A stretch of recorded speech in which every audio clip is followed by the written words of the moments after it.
أعوذ بالله من الشيطان الرجيم. بسم الله الرحمن الرحيم. ياسين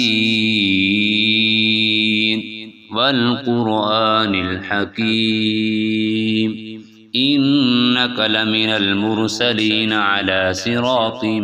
مستقيم تنزيل العزيز الرحيم لتنذر قوما ما أنذر آباؤهم فهم غافلون لقد حق القول على أكثرهم فهم لا يؤمنون إنا جعلنا في أعناقهم أغلالا فهي إلى الأذقان فهم مقمحون وجعلنا من بين أيديهم سدا ومن خلفهم سدا فأغشيناهم فهم لا يبصرون وسواء عليهم أأنذرتهم أم لم تنذرهم لا يؤمنون إنما تنذر من اتبع الذكر وخشي الرحمن بالغيب فبشره بمغفرة وأجر كريم. إنا نحن نحيي الموتى ونكتب ما قدموا وآثارهم وكل شيء أحصيناه في إمام مبين واضرب لهم مثلا أصحاب القرية إذ جاءها المرسلون إذ أرسلنا إليهم اثنين فكذبوهما فعززنا بثالث فقالوا إنا إليكم مرسلون قالوا ما أنتم إلا بشر مثلنا وما أنزل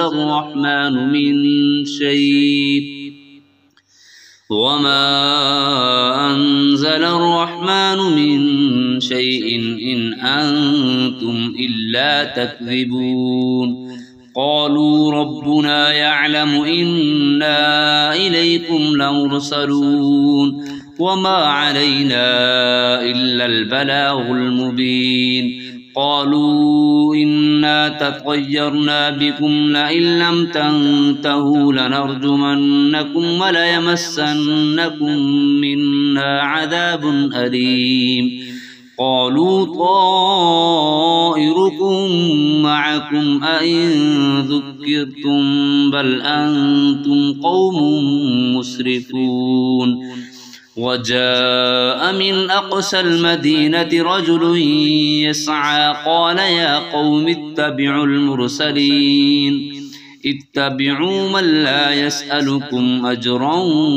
وهم مهتدون وما لي لا أعبد الذي فطرني وإليه ترجعون أأتخذ من دونه آلهة إن يردني الرحمن بضر لا تغن عني شفاعتهم شيئا ولا ينقذون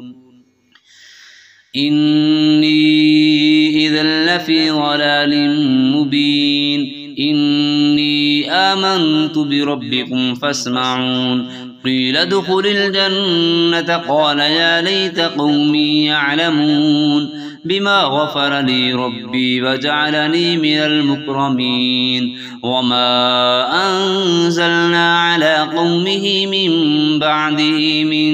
جند من السماء وما كنا منزلين إن كانت إلا صيحة واحدة فإذا هم خامدون يا حسرة على العباد ما يأتيهم من رسول إلا كانوا به يستهزئون ألم يروا كم أهلكنا قبلهم من القرون أنهم إليهم لا يرجعون وإن كل لما جميع لدينا محضرون وآية لهم الأرض الميتة أحييناها وأخرجنا منها حبا فمنه يأكلون وجعلنا فيها جنات من نخيل وأعناب وفجرنا فيها من العيون ليأكلوا من ثمره وما عملته أيديهم أفلا يشكرون سبحان الذي خلق الأزواج كلها مما تنبت الأرض ومن أنفسهم ومما لا يعلمون وآية لهم الليل نسلخ منه النهار فإذا هم مظلمون والشمس تجري لمستقر لها ذلك تقدير العزيز العليم والقمر قدرناه منازل حتى عاد كالعرجون القديم لا الشمس ينبغي لها أن تدرك القمر ولا الليل سابق النهار وكل في فلك يسبحون وآية لهم أنا حملنا ذريتهم في الفلك المشحون وخلقنا لهم من مثله ما يركبون وإن نشأ نغرقهم فلا صريخ لهم ولا هم ينقذون إلا رحمة منا ومتاعا إلى حين وإذا قيل لهم اتقوا ما بين أيديكم وما خلفكم لعلكم ترحمون وما تأتيهم من آية من آيات ربهم إلا كانوا عنها معرضين وإذا قيل لهم أنفقوا مما رزقكم الله قال الذين كفروا للذين آمنوا أنطعم من لو يشاء الله أطعمه إن أنتم إلا في ضلال مبين ويقولون متى هذا الوعد إن كنتم صادقين ما ينظرون إلا صيحة واحدة تأخذهم وهم يخصمون فلا يستطيعون توصية ولا إلى أهلهم يرجعون ونفخ في الصور فإذا هم من الأجداث إلى ربهم ينسلون قالوا يا ويلنا من بعثنا من مرقدنا هذا ما وعد الرحمن وصدق المرسلون إن كانت إلا صيحة واحدة فإذا هم جميع لدينا محضرون فاليوم لا تظلم نفس شيئا ولا تجزون إلا ما كنتم تعملون إن أصحاب الجنة اليوم في شغل فاكهون هم وأزواجهم في ظلال على الأرائك متكئون لهم فيها فاكهة ولهم ما يدعون سلام قولا من رب رحيم وامتازوا اليوم أيها المجرمون ألم أعهد إليكم يا بني آدم أن لا تعبدوا الشيطان إنه لكم عدو مبين وأن اعبدوني هذا صراط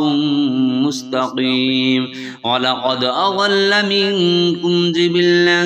كثيرا أفلم تكونوا تعقلون هذه جهنم التي كنتم توعدون اصلوها اليوم بما كنتم تكفرون اليوم نختم على أفواههم وتكلمنا أيديهم وتشهد أرجلهم بما كانوا يكسبون ولو نشاء لطمسنا على أعينهم فاستبقوا الصراط فأنى يبصرون ولو نشاء لمسخناهم على مكانتهم فما استطاعوا مضيا ولا يرجعون ومن نعمره ننكسه في الخلق أفلا يعقلون وما علمناه الشعر وما ينبغي له إن هو إلا ذكر وقرآن مبين لينذر من كان حيا ويحق القول على الكافرين أولم يروا أنا خلقنا لهم مما عملت أيدينا أنعاما فهم لها مالكون وظللناها لهم فمنها ركوبهم ومنها يأكلون ولهم فيها منافع ومشارب أفلا يشكرون واتخذوا من دون الله آلهة لعلهم ينصرون لا يستطيعون نصرهم وهم لهم جند محضرون فلا يحزنك قولهم إنا نعلم ما يسرون وما يعلنون أولم ير الإنسان أنا خلقناه من نطفة فإذا هو خصيم مبين وضرب لنا مثلا ونسي خلقه قال من يحيي العظام وهي رميم قل يحييها الذي أنشأها أول مرة هو بكل خلق عليم الذي جعل لكم من الشجر الأخضر نارا فإذا أنتم منه توقدون أوليس الذي خلق السماوات والأرض بقادر على أن يخلق مثلهم بلى وهو الخلاق العليم إنما أمره إذا أراد شيئا أن يقول له كن فيكون فسبحان الذي بيده ملكوت كل شيء وإليه ترجعون بسم الله الرحمن الرحيم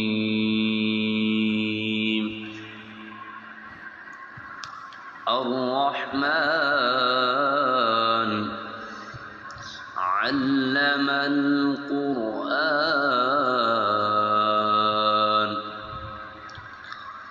خلق الإنسان علمه البيان الشمس والقمر بحسبان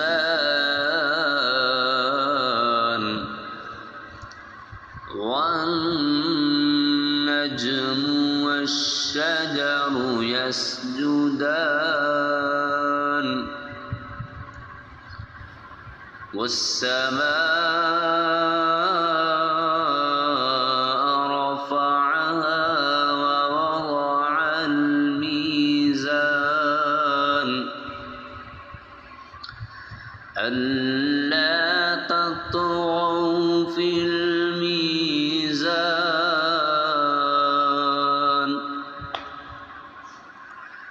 فأقيموا الوزن بالقسط ولا تخسروا الميزان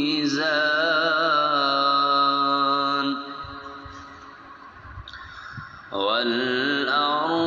وضعها للأنام فيها فاكهة والنخل ذات الأكمام والحب ذو العصف والريحان فبأي آلاء ربكما تكذبان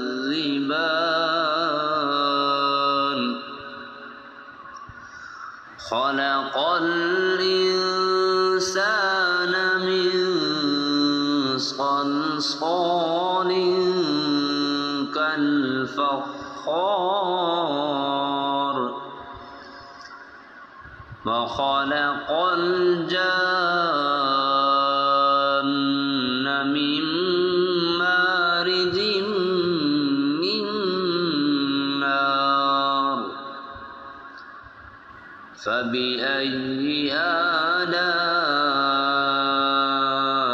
ربكما تكذبان رب المشرقين ورب المغربين فبأي آلاء ربكما تكذبان مرج البحرين يلتقيان بينهما برزخ لا يبغيان فبأي آلاء ربكما تكذبان يخرج منهما اللؤلؤ والمرجان فبأي آلاء ربكما تكذبان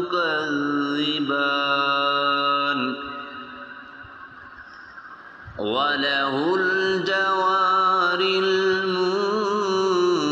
المنشآت في البحر كالأعلام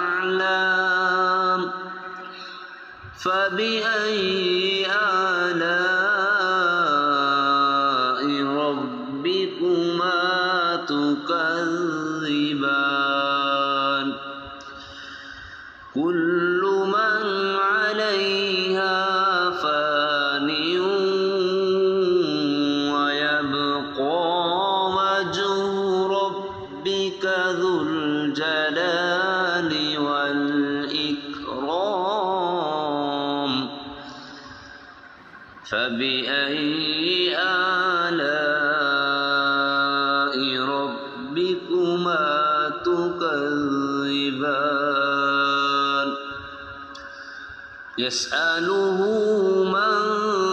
في السماوات والأرض كل يوم هو في شأن فبأي آلاء ربكما تكذبان سنفرغ لكم أيها الثقلان فبأي آلاء ربكما تكذبان يا معشر الجن والإنس إن استطعتم أن تنفذوا من أقطار السماوات والأرض فانفذوا لا تنفذون إلا بسلطان فبأي آلاء ربكما تكذبان يرسل عليكما شواظ من نار ونحاس فلا تنتصران فبأي آلاء ربكما تكذبان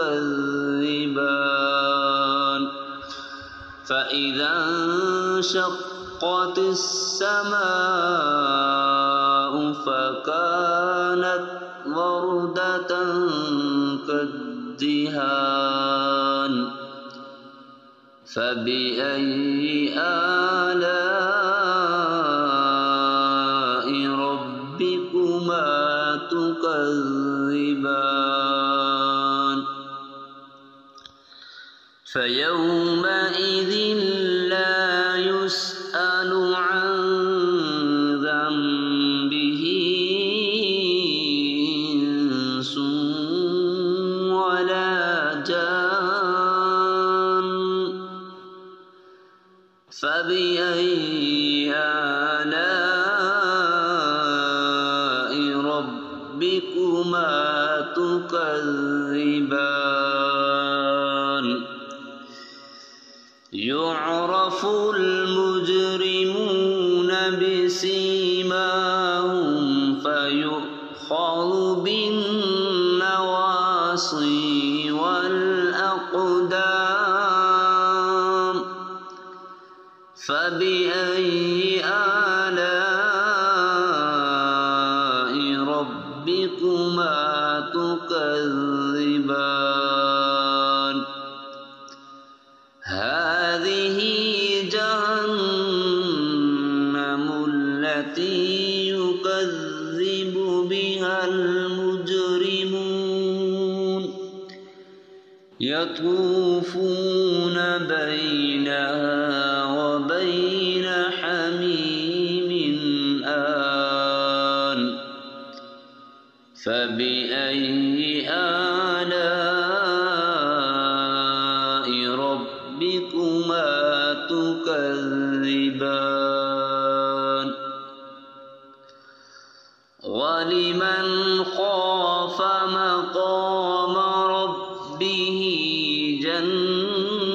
جنتان فبأي آلاء ربكما تكذبان ذواتا أفنان فبأي آلاء ربكما تكذبان فيهما عينان تجريان فبأي آلاء ربكما تكذبان فيهما من كل فاكهة زوجان فبأي آلاء ربكما تكذبان متكئين على فرش بطائنها من استبرق وجنى الجنتين دان فبأي آلاء ربكما تكذبان فيهن قاصرات الطرف لم يطمثهن إنس قبلهم ولا جان فبأي آلاء ربكما تكذبان كأنهن الياقوت والمرجان فبأي آلاء ربكما تكذبان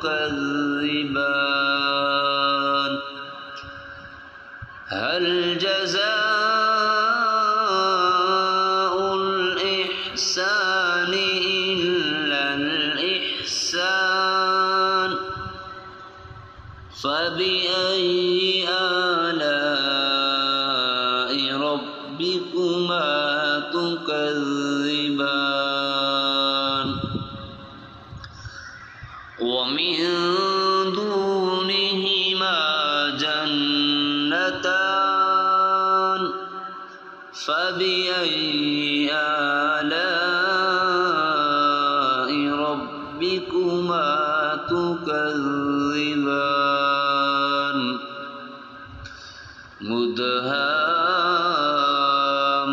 مدهامتان فبأي آلاء ربكما تكذبان فيهما عينان نضاختان فبأي آلاء ربكما تكذبان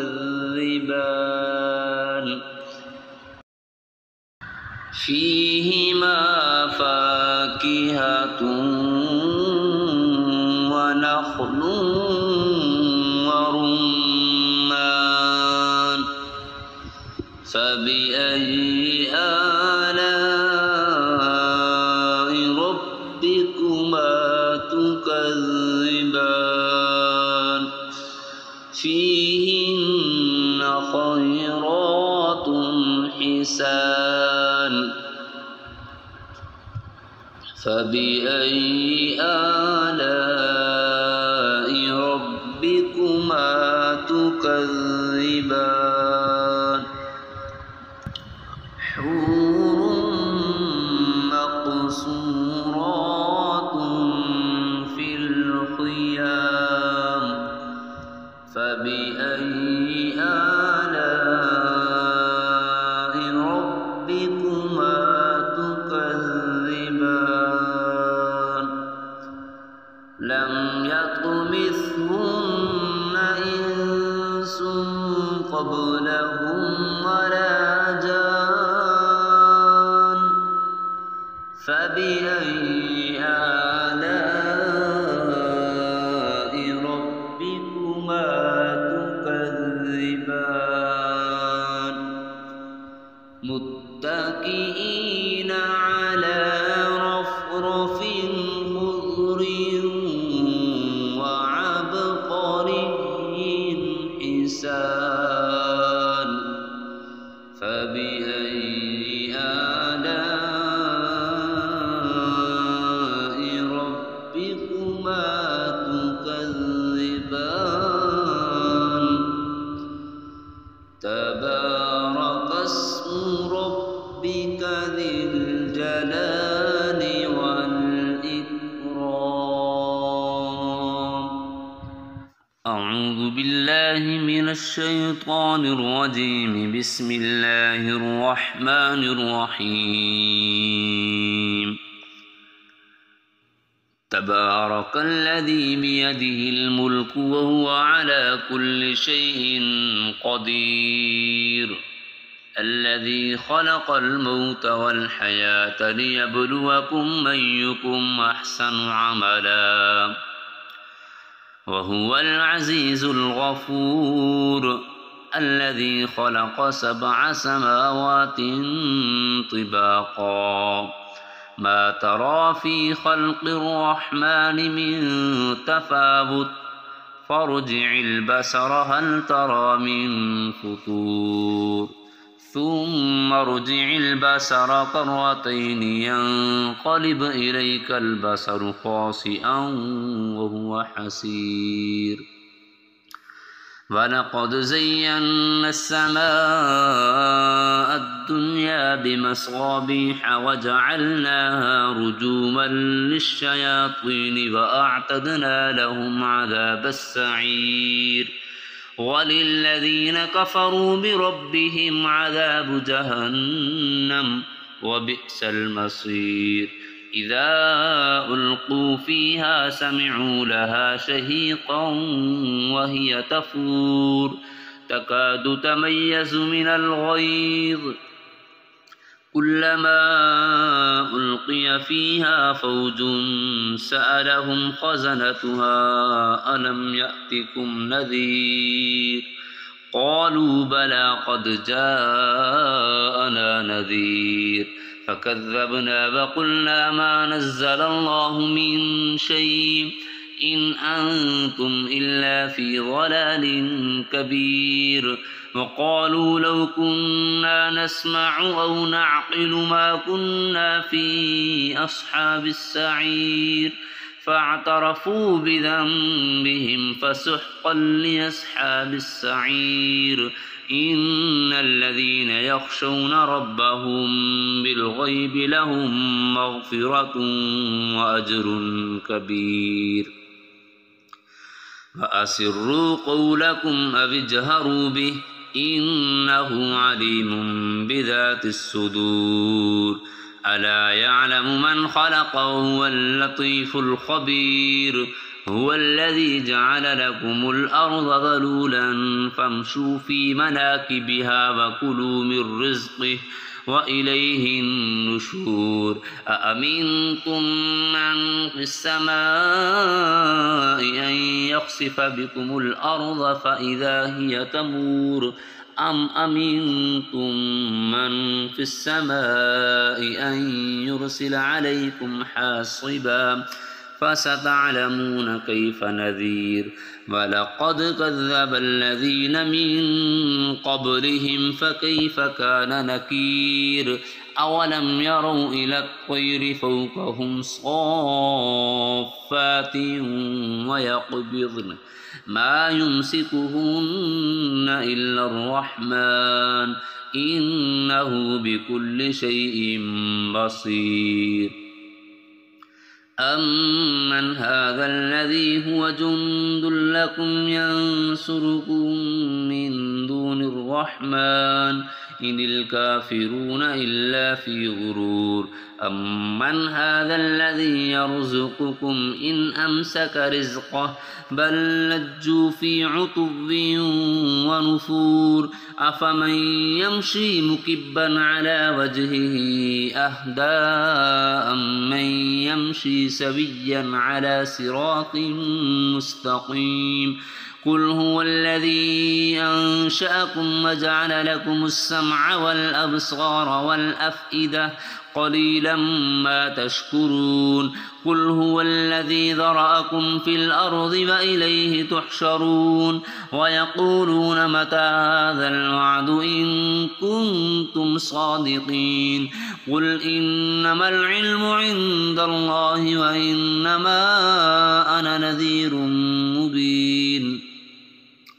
فلما رأوه زلفة سيئت وجوه الذين كفروا وقيل هذا الذي كنتم به تدعون